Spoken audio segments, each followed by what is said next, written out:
Assalamualaikum warahmatullahi wabarakatuh. Alhamdulillahilladzi arsala rasulahu bil huda wa dinil haqq liyuzhirahu 'ala ad-din kullihi wa kafaa billahi shahida. Ashhadu an la ilaha illallah wahdahu la syarika lah wa ashhadu anna sayyidana Muhammadan abduhu wa rasuluh. Allahumma salli wa sallim wa barik ala hadzal nabiyil karim sayyidina Muhammad wa ala alihi wa ashabihi wat tabi'in wa tabi'it tabi'in lahum bi ihsanin ila yaumiddin. Amma ba'd. Faya ibadallah ittaqullah wa'lamu annallaha ma'al muttaqin. Hadirin sidang Jumaat yang dimuliakan, landasan yang terbaik ialah landasan yang ditunjangkan di atas Al-Quran dan juga sunnah Nabi sallallahu alaihi wasallam. Kita tidak akan mungkin mencapai kejayaan dan kegemilangan jika acuan kita salah. Kejayaan dan kegemilangan merupakan satu hasil. Sebelum hasil tercapai, prosesnya kena betul. Sama kiasan dan analoginya dengan kuih yang hendak kita jual. Sudah pastinya kuih itu kita ingin jadikannya satu kuih yang berkualiti, yang sedap, yang enak, yang disukai ramai. Tetapi untuk menghasilkan kuih sehebat itu, prosesnya kena betul, ramuannya kena betul. Justru bila kita bicarakan tentang kejayaan dan kegemilangan umat Islam, perkara yang paling asas dan paling penting yang perlu kita bicarakan ialah tentang proses. Dan bila kita bercakap tentang proses, kita perlu bercakap tentang acuan. Maka Allah Subhanahu wa taala dalam surah Al-Isra ayat 9 bercakap tentang proses dan acuan dengan firman-Nya yang berbunyi, Inna hadzal Qur'ana yahdi lillati hiya aqwam. Sesungguhnya Al-Quran ini mampu membawamu kepada sesuatu yang aqwam. Itu merupakan proses dan itu juga merupakan acuan. Dan acuan dan proses yang Allah ingin kaitkan dengan kejayaan umat ialah dikaitkan dengan Al-Quran. Dan Allah mengatakan bahawa Al-Quran mampu membawa kita, membimbing kita kepada sesuatu yang aqwam. Imam Qurtubi dalam kitab tafsirnya yang bernama Al-Jami' li Ahkamil Quran mentafsirkan aqwam sebagai yang paling benar, yang paling adil dan juga yang paling tepat. Dalam arti kata yang lain, andai kata seluruh hidup kita letakkan di atas sinar Al-Quran, kita letakkan di atas nur Al-Quran, kita akan berjalan untuk mencapai sesuatu yang paling benar, paling adil dan paling tepat. Adakah yang lebih benar daripada yang paling benar? Tidak ada, sebab ia paling benar. Adakah yang lebih adil daripada yang paling adil? Tidak ada, sebab ia yang paling adil.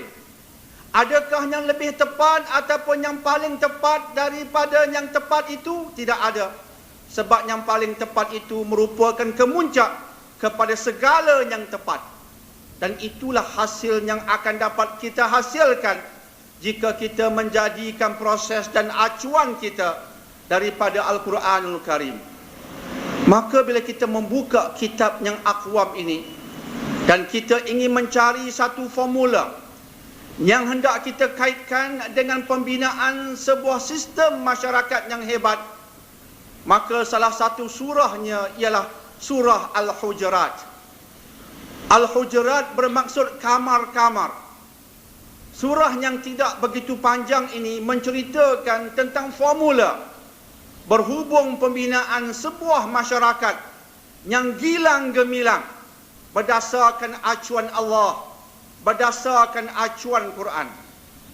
Maka permulaan surah ini sudah menceritakan tentang banyak benda berhubung dengan pembinaan masyarakat. Ayat pertamanya ialah ayat yang berbunyi, Ya ayyuhallazina amanu la tuqaddimu baina yadayillahi wa rasulih wattaqullah innallaha sami'un alim. Wahai mereka yang beriman, jangan kamu mendahului Allah dan Rasulnya, dan hendaklah kamu bertakwa kepada Allah. Sesungguhnya Allah itu maha mendengar dan Allah itu maha mengetahui. Maka Allah mengatakan pembinaan sesebuah sistem masyarakat yang hebat, yang agung, yang ulung, yang kelas pertama. Maka asasnya ialah ayat yang kita bacakan tadi, bahawa masyarakat itu tidak boleh mendahului Allah dan Rasulnya. Ulama mentafsirkan ungkapan itu sebagai tidak boleh mendahului Al-Quran dan juga As-Sunnah. Maka sekaligus boleh kita kaitkan dengan surah Al-Isra ayat 9 yang saya bacakan awal-awal tadi, di mana sesebuah masyarakat jika mendahului Allah dan Rasul, iaitu mendahului Quran dan Sunnah, masyarakat itu akan pincang. Masyarakat itu bukan gilang gemilang, tetapi menjadi tunggang langgang. Bukan kelas pertama, tetapi kelas tercorot jadinya. Cuba kita bandingkan dengan era sahabat dan juga tabi'in, era umat Islam sebelum ini. Di peringkat awalannya, siapa menjangkakan umat Islam akhirnya berjaya membina sebuah empire. Bukan sekadar sebuah masyarakat yang kecil, tetapi masyarakat yang besar berbentuk antarabangsa, sebuah empire. Permulaan yang cukup memeritkan. 13 tahun mereka diuji, 13 tahun mereka diseksa, 13 tahun mereka ditimpa dengan pelbagai ujian dan cabaran di Mekah, tapi mereka sabar. Mereka lawan di atas hak, tetapi bukan lawan di atas yang tidak hak, di atas yang hak, sehingga akhirnya Allah berikan kejayaan kepada mereka, menegakkan sebuah sistem yang diberkati Allah. Dari situlah terbinanya sebuah empire. Siapa menjangkakan semua itu? Siapa pun tidak menjangkakan, apatah lagi pemuka-pemuka Quraisy ketika itu. Tetapi akhirnya, dek kerana acuannya betul, dek kerana prosesnya betul, yang tidak terjangka menjadi kenyataan. Sebab acuan dan prosesnya betul. Walaupun sakit ada, walaupun derita ada, tetapi jika proses dan acuannya betul, hasilnya cukup hebat. Sebuah empire terbina sebelum ini. Maka umat Islam pada hari ini perlu mengambil contoh daripada mereka yang telah berjaya sebelum ini.